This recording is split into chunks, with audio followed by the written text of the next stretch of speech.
Բարի երեկո սիրելի հեռուստադիտողներ,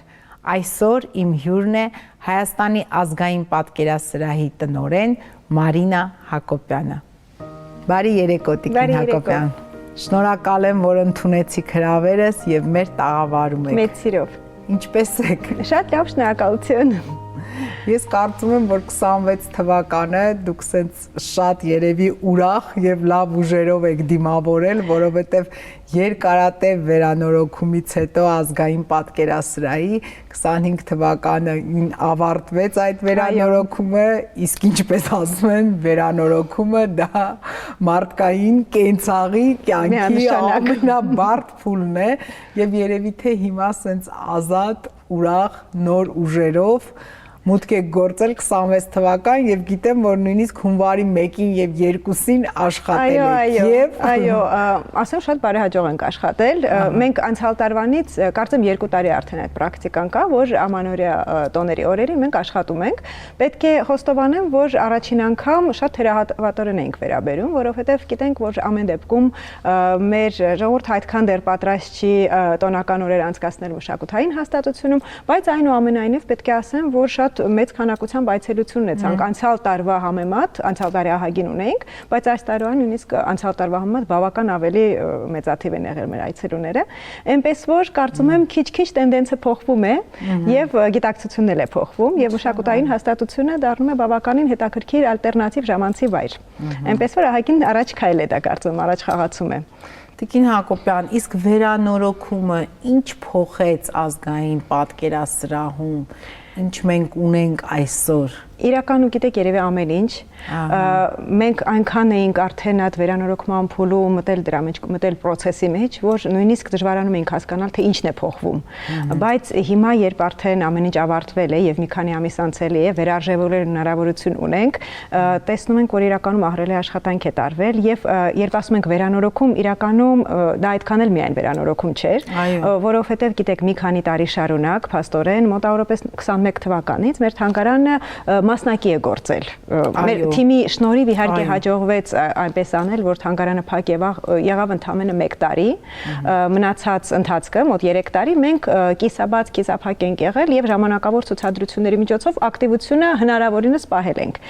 Բայց դա իհարկե այն չէր, դա ազգային պատկերասրահը չէր եւ ազգային պատկերասրահի մասշտաբը չէր։ Եվ վերջապես 25 թվականի ապրիլի 15-ին մենք լիարժեք բացվեցինք եւ այսօր փաստորեն մենք ունենք 8 հարկ ցուցադրություն։ Այո, -1-ից մինչև 7-րդ հարկ ցուցադրություն ունենք եւ մշտական ցուցադրություն եւ ժամանակավոր ցուցասրահներ եւ վերադառնամ ասածից ինչու միայն վերանորոգում չէր, որովհետեւ դա ուներ մի քանի կոմպոնենտ։ Ամենահիմնականը կլիմայական պայմանների փոփոխությունն էր, որովհետեւ տասնյակ տարիներ շարունակ պետք է ասեմ, որ մեր նախկին բազմաթիվ տնօրեններ իրականում այդ ուղղությամբ շատ մեծ աշխատանք են տարել։ Երբ ես նայում եմ մեր արխիվային նամակագրությունը, այս պատմությունն ունի տասնյակ տարիների ընթացք իրականում, որովհետև թանգարանի պարագայում ամենակարևորը պահպանությունն է։ Եթե պահպանությունը պատշաճ չի իրականացվում, հանրահռչակելու եւ տարածելու ոչինչ այլևս չի մնում։ Դրա համար դա խնդիր համար առաջինն էր եւ վերջապես հաջողվեց պետական միջոցներով այդ գործընթացը սկսել եւ ավարտել եւ այսօր մեր մշտական ցուցադրության հատվածում գտնվող ցուցանմուշները լիարժեք ապահով են։ Վերելակներն են փոխվել այս ընթացքում նաեւ, բայց ամենակարևորը ինչի վրա կուզեի կենտրոնանալ, դա կոնցեպտի փոփոխությունն է, որովհետեւ այս ընթացքում թանգարանը ոչ միայն վերանորոգվեց, այլ նաեւ վերաիմաստավորվեց։ Եվ գիտեք, սա process է, որը անընդհատ պետք է այսպես թե այնպես կրկնվի ժամանակ առ ժամանակ, որովհետև թանգարանը դա փակ միջավայր չէ, դա կենդանի օրգանիզմ է, փոփոխվող օրգանիզմ է։ Եվ այդ փոփոխությունը կոնցեպտի պահանջը փոխելու շատ բնական է։ Դա չի նշանակում, որ նախկինում կոնցեպտը լավը չի եղել։ Այս process-ը, այո, որովհետև երբեմն այդ համեմատությունը տանում են, բայց խնդիրը նրանում է, որ ժամանակն է թելադրում այդ փոփոխությունը եւ խնդիրներն ու մարտահրավերները, որոնք դրվում են թանգարանների առջև, ժամանակի ընթացքում են փոխվում։ Եվ եթե օրինակ որոշ ժամանակ առաջ այդ ժամանակարական կառուցվածքով դասավորված ցուցանմուշները, էքսպոզիցիան տեղին էր, այսօր արդեն դա չէր կարող խնդիր լուծել։ Եվ հիմնական մեր գիտահետազոտական մի քանի տարվա աշխատանք հենց այդ ուղղությամբ է գնացել։ Եվ այսօր թանգարանի էքսպոզիցիոն ցուցադրության հատվածը վերափոխված է այլ կերպ, ինչն է հիմքում երկու խոսքով ասեմ։ Այն ժամանակ մենք հայկական կերպարվեստը մի փոքր մեկուսի էինք ներկայացնում։ Մեզ մոտ հիմնական բաժանում էր եվրոպական արվեստի, ռուսական արվեստի եւ հայկական արվեստի։ Սակայն այսօր կարծում եմ վաղուց ժամանակն է, որ հայկական կերպարվեստը դիտարկվի որպես համաշխարհային գործընթացների լիիրավ եւ ինքնուրույն մաս, անբաժան մաս։ Եվ այսօր մեր էքսպոզիցիան հենց այդպես է ներկայացնում է հայկական կերպարվեստը։ Մենք ներկայացնում ենք համաշխարհային կերպարվեստ, որի անբաժանելի մասն է մեր հայկական կերպարվեստը։ Այո։ Եվ այսպիսով մենք նույնիսկ օրինակ եվրոպական ցուցանմուշների կողքին համադրելու եւ համեմատելու տարբերակով ներկայացրել ենք նաեւ հայկական ցուցանմուշներ, նույն ռուսական հատվածում եւ այդպես շարունակ։ Որովհետեւ իրականում մեր հայկական կերպարվեստը ունի հարյուրամյակների, հազարամյակների հսկայական պատմություն եւ անմասն չի եղել բոլոր համաշխարհային կարևորագույն գործընթացներից արվեստի պատմության ընթացքի եւ շարունակական է մինչ այսօր շարունակվում է եւ ազգային պատկերասրահի այսօր կարծում եմ ամենակարևոր խնդիրներից է ներկայացնել մեզ հենց այդպես այսինքն սա ինչ որ չափով նաեւ ինքնաճանաչման process է ինքնության ճանաչման շատ կարևոր process է այնպես որ դրա համար ես կարծում եմ այդ վերանորոգում բառը մի փոքր նեղ է եւ սա վերաիմաստավորում վերարժևորում է մեր ամբողջ կերպարվեստի Տիկին Հակոբյան, դուք ձեր հարցազրույցներից 25 թվականի ասել եք, որ կավարտենք 25 թվականը եւ 26 թվականին նաեւ շատ մեծ նշանակություն կտանք միջազգային հարաբերություններին եւ միջազգային գործակցությանը։ 26 թվականը նոր է մեկնարկել եւ ես կխնդրեմ, որ մի փոքր մեր հեռուստադիտողի հետ կիսվեք, թե ինչ միջազգային գործակցություններ ազգային պատկերասրահը կունենա այս 26 թվականի շրջանակներում եւ որ երկրներում ավելի շատ կլսեն մեր մասին, մեր արվեստի եւ մեր ազգային պատկերասրահի։ Ասեմ իրականում մենք այդ միջազգային գործունեությունը սկսել ենք արդեն 2025 թվականից, ինչու մի փոքր ուշ, որովհետեւ այս արդիականացումը եւ վերանորոգումը ահռելի ռեսուրս էր տանում թանգարանից եւ ոչ միայն ռեսուրս, իրականում վերանորոգման փուլում գտնվող շենքը պատրաստ չէր հյուրընկալել միջազգային չափանիշներով գլուխգործոցներ։ Այսօր մենք արդեն լիարժեք պատրաստ ենք մեր դռները բացել աշխարհի խոշորագույն թանգարանների առջև։ Լիովին հանգիստ եւ վստահորեն։ Եվ մենք ընտրեցինք այդ ուղին, ճիշտն ասած, մենք ընտրեցինք ավելի երկարաժամկետ խնդիրներ լուծելու ուղին եւ այս տարի արդեն 2026-ին ունենք հենց այս տարվա համար պլանավորված մի քանի միջազգային ցուցահանդես, նաեւ 27, 28, 29 թվականներին ունենք արդեն պլանավորված։ Մի երկու խոսք ասեմ մեր 25 թվականի համագործակցություններից։ Ես բացի Հայաստան բերելուց շատ կարևորում եմ նաեւ մեր նմուշների շրջագայությունը ճամփորդումը, որովհետև իրականում մենք շատ կարևոր խնդիր ունենք մեր կերպարվեստը, մեր մշակույթը առհասարակ ոչ միայն կերպարվեստը ներկայացնելու աշխարհում պատշաճ ձևով։ Եվ անցյալ տարի մենք Ֆրանսիայի հետ միասին հրաշալի մի ծրագիր իրականացրեցինք, առաջին անգամ պատմության ընթացքում, առհասարակ պատկերասրահի գոյության ընթացքում մեր հայկական իմպրեսիոնիզմի ցուցանմուշները հայտնվեցին Ֆրանսիայում։ Դա մեզ համար շատ կարևոր ձեռքբերում էր, որովհետև աշխարհում իմացան, որ Հայաստանը հայկական կերպարվեստը հարել է այդ ուղղությանը եւ ունի այդ ուղղության շրջանակներում ստեղծված ուղղակի իրական գլուխգործոցներ։ Մոտ 50 ցուցանմուշ մենք ցուցադրեցինք Ֆրանսիայում եւ մի քանի ամիս, եթե չեմ սխալվում, մոտ 6 ամիս ցուցադրվել է եւ ավարտին այստեղ որպես ամփոփում, արդեն գիտական ամփոփում կազմակերպեցինք շատ ծավալուն միջազգային գիտաժողով որին ներկային հենց Ֆրանսիայի ներկայացուցիչներ, Ռուսաստանի, Վրաստանի, Հայաստանի ամենախոշոր ինստիտուցիաներից։ Այսպիսով մեկնարկը, այսպես ասած, մենք արդեն 25 թվականին տվել ենք խոշոր միջազգային համագործակցությունների, որովհետև ընթացիկ նույնիսկ այս վերանորոգման process-ում մենք ունեցել ենք բավականին եւ այստեղ ենք բերել, օրինակ Իտալիայի հետ էինք արել շատ հետաքրքիր ցուցադրություն, Պոմպեյից էինք բերել նմուշներ բավական մեծ ծավալով, բայց 26 թվականը մեզ մոտ հիմնական թիրախը հենց միջազգային պրոյեկտներն են եւ անցյալ տարի մենք այցելեցինք Լոնդոնի ազգային պատկերասրահ, դիմանկարչության հատվածը, դիմանկարի պատկերասրահը եւ շատ լավ բարեհաջող արդյունավետ հանդիպում ունեցանք եւ այս տարվա աշնանը պլանավորում ենք համագործակցության սկիզբը։ Այ այնտեղից գալու է հրաշալի հավաքածու եւ նաեւ պլանավորում ենք ոչ միայն այս տարի, նաեւ այդ շրջագայություն, այսպես ասած, համագործակցությունը շարունակական է լինելու եւ 27-28 թվականներին արդեն արդեն ունենք պլանավորած ցուցադրություն եւ իրենց հետ։ Այնպես որ այս պահին արդեն 2 ցուցահանդես միայն Լոնդոնի հետ ունենք։ Նաեւ Գերմանիայի հետ 2 ցուցահանդես ունենք պլանավորված մոտակա շրջանում։ Ես շատ չեմ ուզում շրջանակները բացեմ։ Արդեն երբ ամեն ինչը հստակեցվի եւ ժամկետները հստակեցվեն, այո, մեծ սիրով արդեն կներկայացնեմ։ Մենք նույնիսկ այն օրը հումորով աշխատակիցներով մտածում ենք, թե ինչպես ենք աշտան այդ ամեն ինչը տեղավորելու, բայց թող մեր խնդիրը դա լինի իրականում։ Տիկին Հակոբյան, բայց բացի արտ երկիր մի շատ գեղեցիկ ինձ համար շատ կարևոր օրինակ ծրագիր, որ նաև մարզեր էիք այցելել։ Շատ ոգեշնչող դեպ դա ծրագիր էր, որ հենց Հայաստանի մարզերում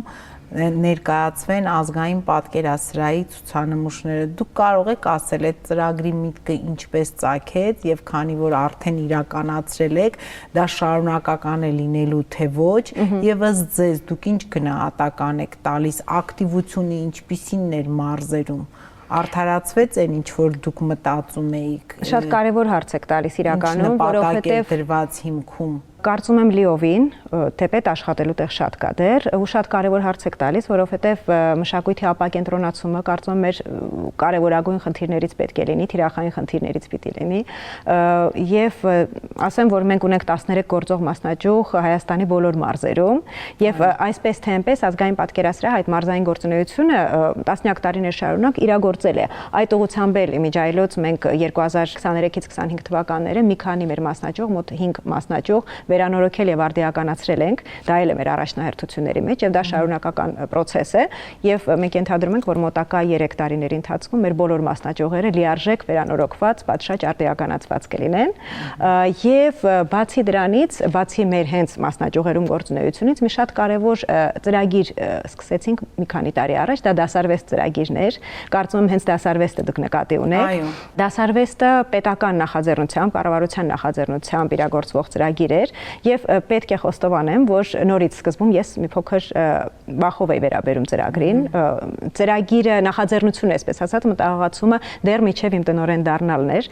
բայց ես այդ քննարկող հանձնաժողովում էի եւ հիշում եմ, որ այդ մտավախությունը, որ մենք տանելու ենք մեր օրիգինալ ցուցանմուշը ոչ մեր մասնաճյուղ, այլ տարածք, մի փոքր խրտնացնում էր եւ վախեցնում, որովհետեւ ինչպես նշում եմ, առաջինը պահպանությունն է։ Սակայն մենք բավական երկար ու լուրջ աշխատանք տարանք այդ ուղղությամբ, որ նմուշները լիարժեք պահպանված լինեն, ապահով լինեն, շրջագայեն միայն այն նմուշները, որոնք լիարժեք պատրաստ են դրան, եւ նաեւ շատ ուշադիր ենք մոտենում այն հարցին, թե ուր է գնում նմուշը եւ որտեղ է ցուցադրվելու, անվտանգությունը, ամեն ինչ ապահովված է, եւ այսօր այդ ծրագիրը կարծում եմ շատ հաջողված է, որովհետեւ այցելուն դա հիմնականում թիրախը երեխաներն են։ Երեխաները սովորեն գալ թանգարան։ Այս պարագայում թանգարանը ինքն է գնում իրենց մոտ հյուր։ Սա ամենակարևորն էր եւ երեխան դպրոցում, որ պատկերացնեք process-ն ինչ էր, երեխան դպրոցում կանգնած, տեսնում է թե ինչպես է ոստիկանական ուղեկցությամբ այդ նմուշը մոտենում դպրոցին, ինչպես են այդտեղից հատուկ ձեռնոցներով պատրաստված այդ պահպանությունը ապահովելով հանում այդ ցուցանմուշը, այսինքն երեխան արդեն պատկերացնում է ինչ է նշանակում թանգարանային նմուշ, ինչ է նշանակում մշակութային արժեք։ Դա նրա առաջին շփումն է, որը թանգարան գալու դեպքում այնուամենայնիվ այդպես պատկերավորն անցնել չի կարող։ Նշեմ, որ մշակույթին մոտենալու մշակույթ է սովորում վերջում։ Իրոք, եւ տեսնում են թե ինչպես մեր աշխատակիցները հատուկ զգեստներով, ձեռնոցներով հանում են այդ տուփերից, իսկ տուփերը հատուկ պատրաստված են, ապահովված կլիմայական պայմաններով, այսինքն նույնիսկ ընթացքը ինչպես է թանգարանից հասնում կոնկրետ վայր, այդ ընթացքում էլ նմուշը լիարժեք ապահովված է։ Կոնցեպտն այնպեսին է, որ յուրաքանչյուր ծրագիր ունի նման կոնցեպտ, մեկ օրիգինալ ցուցանմուշ եւ հետը միասին օժանդակ շատ հարուստ նյութ կրթական ծրագրի համար եւ այսինքն այս դեպքում ոչ միայն ցուցահանդես է կազմակերպում, ոչ միայն այդ նմուշը պարզապես գնում է այդ դպրոց կամ վայր կամ մշակութային իրենց օջախ, այլ դրա հետ կազմակերպվում են շատ հետաքրքիր կրթական ծրագրեր, հատուկ մշակված յուրաքանչյուր տարվա համար, յուրաքանչյուր տարվա դասարվեստի համար։ Եվ այս շրջանակներում մենք ամեն տարի մոտ 1000 մասնակից ենք ունենում։ Եվ երբեմն նույնիսկ ընդլայնում ենք այդ շրջանակը։ Եվ հաջողությունը շատ ես կգնահատեմ ակնհայտ է, որովհետև գիտեք դրանից հետո երեխաները վարակվում են ոչ միայն թանգարան գալու ցանկությամբ, այլ նաև թանգարանցուն են սկսում պատկերացնել, որովհետև կրթական ծրագրի ընթացքում նմուշի հետ միասին նմուշը ուղեկցում են մեր մասնագետները։ Գնում են օրինակ վերականգնող մասնագետը, իր հատուկ պատշաճ խալաթով, զգեստով պատրաստված, գնում են մեր գիտաշխատողները, գնում է մեր տեղակալը, գնում եմ ես ինքս, այսինքն մենք զրուցում ենք երեխաների հետ, ներկայացնում ենք, կրթական ծրագիրն ենք վարում եւ երեխան ամբողջովին պատկերացնում է այն ետնաբեմը, որը թանգարան գալու պարագայում ինքը չի կարող պատկերացնել եւ տեսնել։ Այսինքն դա լոկ այնպես չէ, որ ուսուցիչները ասեցին այսօր եկեք գնանք նայենք, ինքը իր նստվածքը, ինչպես ասում են, թողնում է եւ միանշանակ։ Ու գիտեք, այդ գործընթացն էլ երբ գալիս են, պարզապես ուսուցիչը բերում է դպրոց, երեխան ուղղակի շրջում է, այդ տարբերակն էլ այդքան էլ աշխատող չէ։ Եվ հիմա օրինակ այդ աբոնեմենտային համակարգի շրջանակում էքսկուրսիան եւ կրթական ծրագիրը երեխաների համար նույնպես անվճար է եւ դա շատ կարեւոր է, ճիշտն ասած, որովհետեւ պարզապես նայած տարիքային խումբ իմ տղան 13 տարեկան է, եթե իմ տղային առանց որևէ այլ զբաղմունքի, առանց որևէ ինտերակտիվ մոտեցման բերեն ուղղակի շրջելու, այնուամենայնիվ նա կձանձրանա, չնայած նրան, որ մեծացել է այդ միջավայրում։ Բայց եթե երեխան ներգրավում է,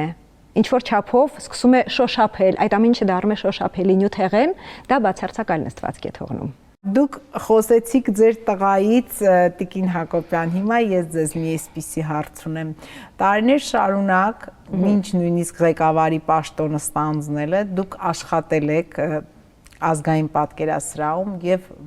բազմաթիվ ցուցահանդեսների համադրող եք եղել, բայց 2025 թվականը ձեզ համար կրկին եւս մի բանով տարբերվող թվական էր, որովհետեւ դուք եւ տնօրինում եք պատկերասրահը եւ դարձաք Գրիգոր Աղասյանի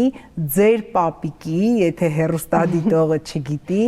ՀԽՍՀ վաստակավոր նկարիչ Գրիգոր Աղասյանի 100-ամյակին նվիրված ցուցահանդեսին Մարինա Հակոբյանը, նրա թոռնուհին այդ պահին եւ ղեկավարում էր մեր ազգային պատկերասրահը եւ նաեւ դարձավ ցուցահանդեսի համադրողը։ Այնտեղ նաեւ մի կտավ տեսանք, որտեղ Մարինա Հակոբյանը կարմիր գլխարկի։ Այս եմ։ Այո,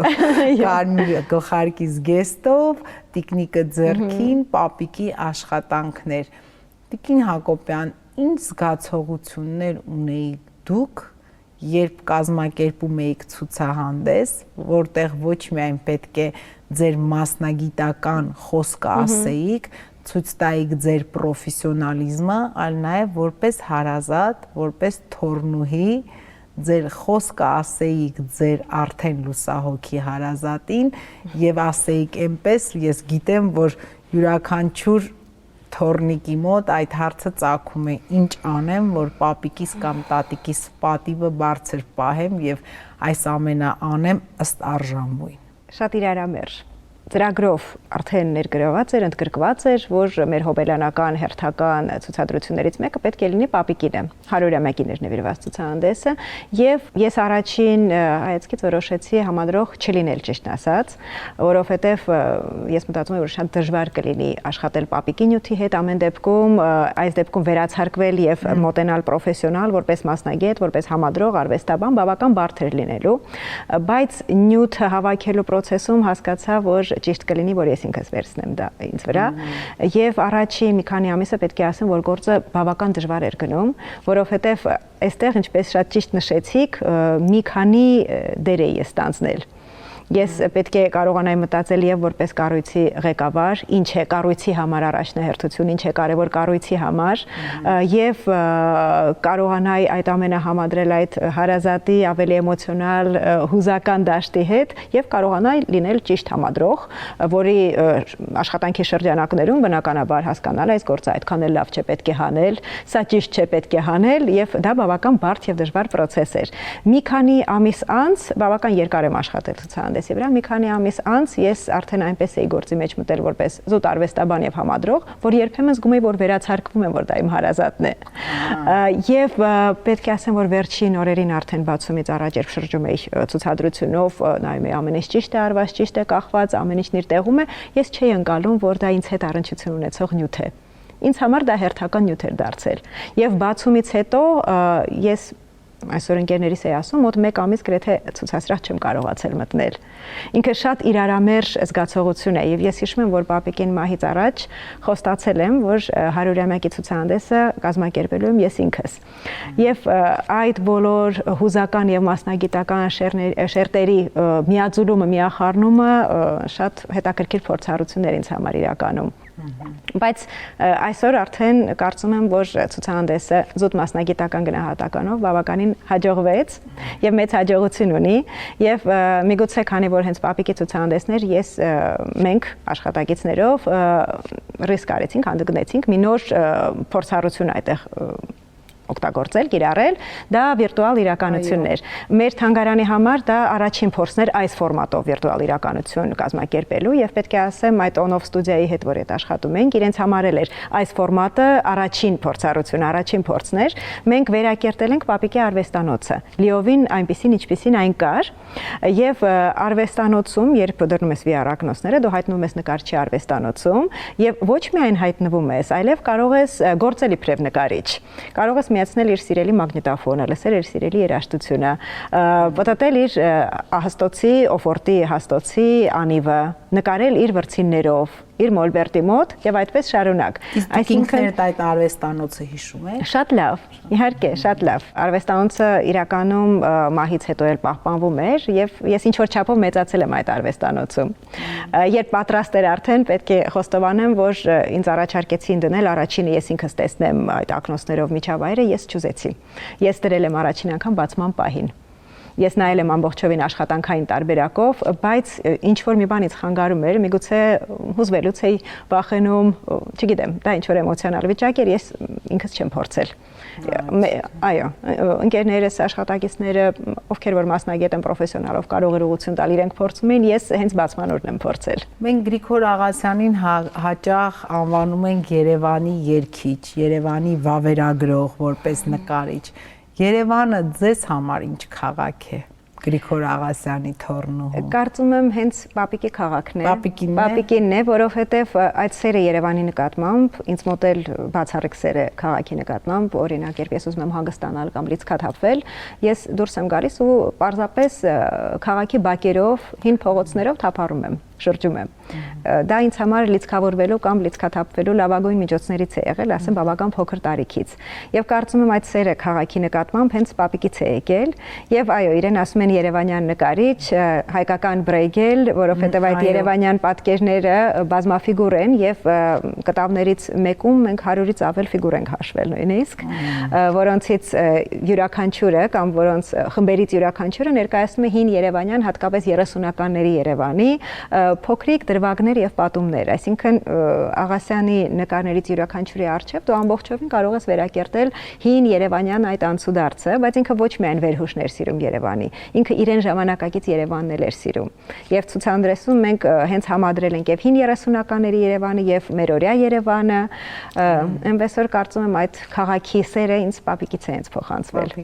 Տիկին Հակոբյան, ձեր բոլոր հարցազրույցները, թեկուզ շատ հարցազրույցներ չեք տալիս, բայց ավելի մասնագիտական են պատկերասրահի մասին, բայց ես ուզում եմ այսօր մի քիչ Մարինա Հակոբյան անձնել մենք բացահայտենք։ Ի վերջո Պապիկը Գրիգոր Աղասյանը, բայց ինչ ընտանիքում է ծնվել, մեծացել Մարինան Հակոբյան եւ որ պահին է արդեն հասկացել, որ արվեստը իրենն է,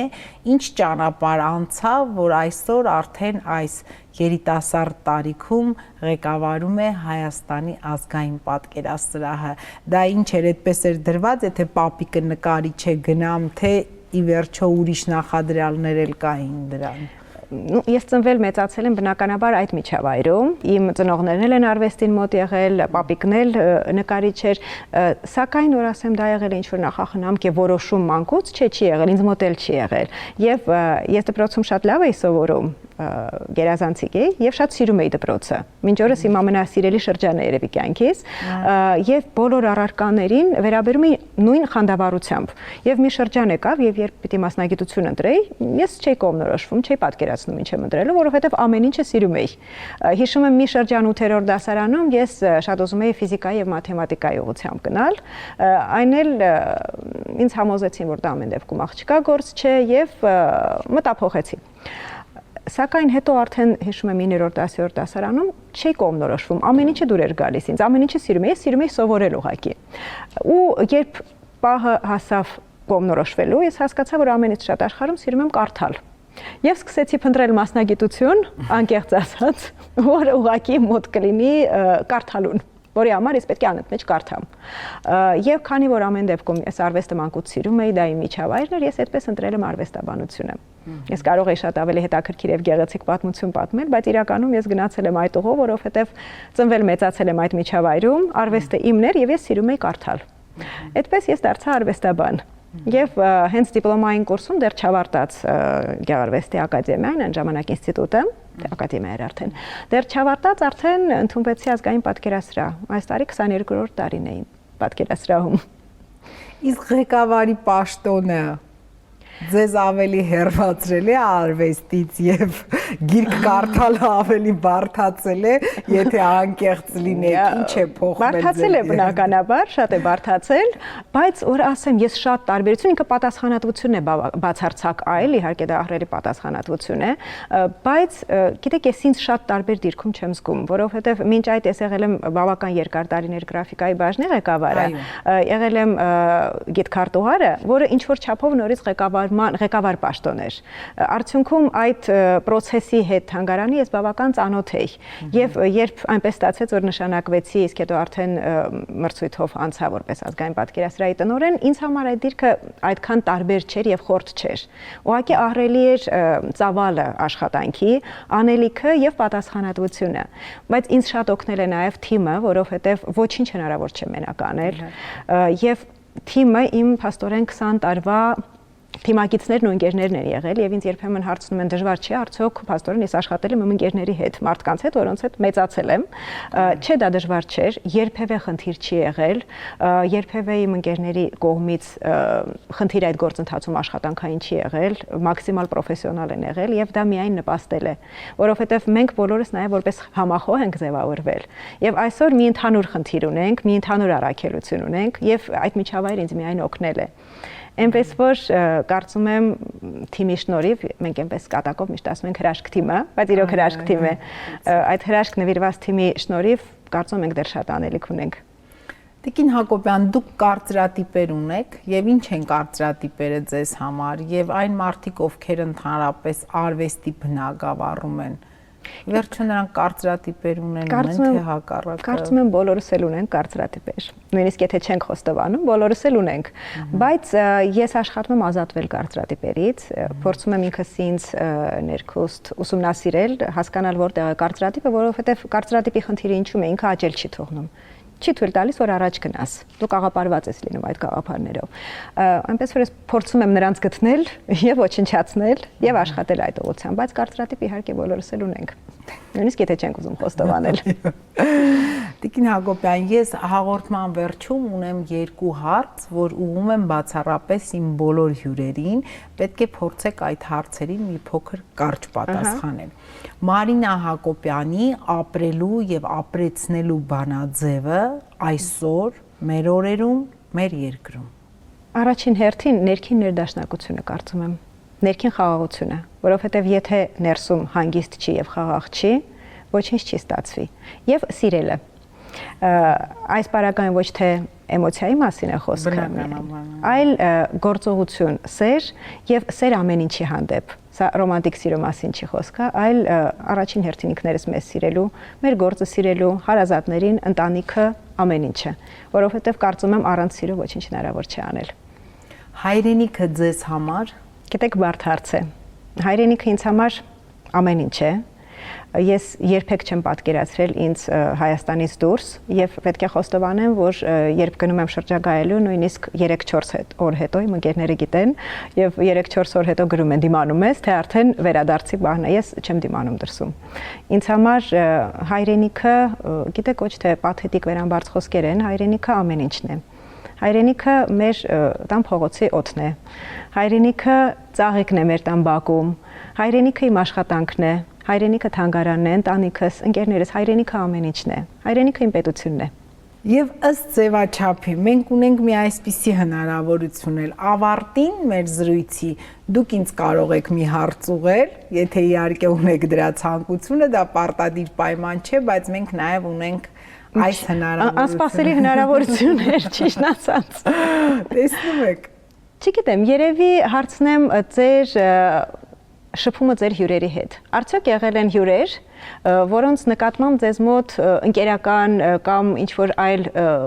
էմոցիաներ են հայտնվել։ Հետագայում եղել է երբևէ, որ ձեր հյուրերի հետ ընկերություն անեք, շարունակեք հարաբերությունները։ Այո, Տիկին Հակոբյան, շատ հետաքրքիր մարդ, դուք տեսել եք այստեղ։ Մարդիկ նախ հետաքրքիր է, որ իհարկե կան հյուրեր, որոնց ճանաչել եմ մինչ տաղավար գալը, մի փոքր լավ կամ վատ, կան հյուրեր իդեմս ձեզ, որոնց առաջին անգամ եմ տեսնում տաղավարում, բայց որոնց գործունեությունը ինձ մի պահ փաստորեն շատ հետաքրքրում է եւ ես ուզում եմ նրանց տեսնել, դա բնական է, դա շատ մարդկային sense էմոցիոնալ կապ է, համակրանք է, օրինակ հիմա այս հաղորդման շրջանակներից դուրս սիրով ես մեր կապը ձեզ հետ կպահեմ, որովհետև միշտ հետաքրքիր մարդկանց հետ շփվելը։ Ես պետք է ասեմ, որ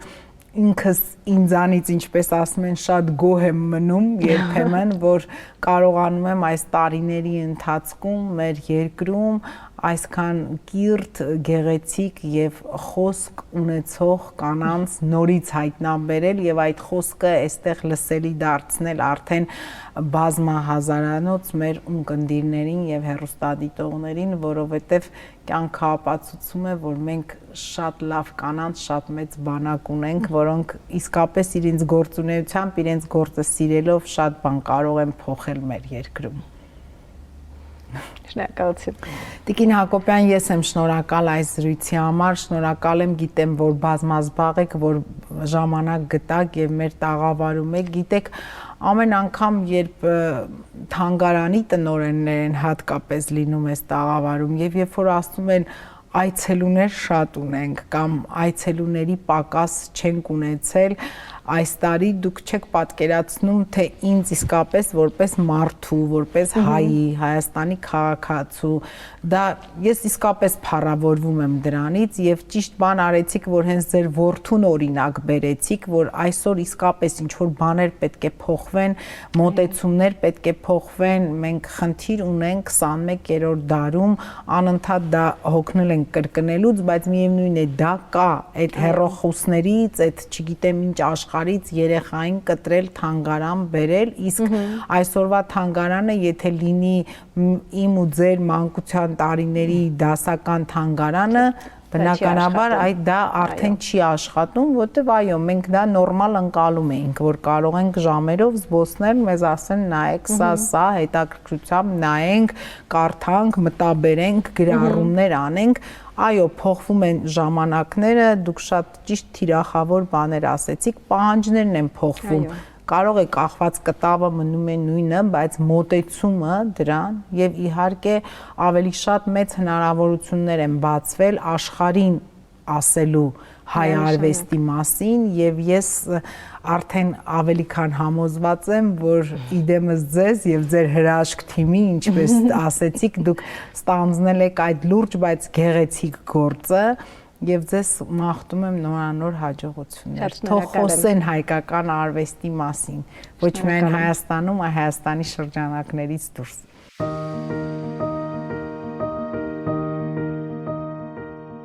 Իմ սիրելի մաղթանքը նորից կրկնեմ ներդաշնակությունն է ներքին, գիտակցվածությունը, որովհետև կարծում եմ շատ կարևոր է, որ բոլորս գիտակցված ապրենք եւ գիտակցված ապրելու դեպքում հաղթահարելի է գրեթե ամեն ինչը եւ սեր միմյանց ինքներս մեզ, մեր աշխատանքի եւ մեր հրաշք պետության հանդեպ։ Շնորհակալ եմ շատ։ Շնորհակալություն։ Այսպիսին էր Մարինա Հակոբյանը առանց կարծրատիպերի։ Տիկին Հակոբյանը կարծում է, որ կարծրատիպեր ունեն բոլորը, բայց ինքը աշխատում է ազատվել կարծրատիպերից, քանի որ նրանք խանգարում են առաջ գնալ։ Այնպես որ ապրեք առանց կարծրատիպերի, մի վախեցեք, կհանդիպենք հաջորդ շաբաթ։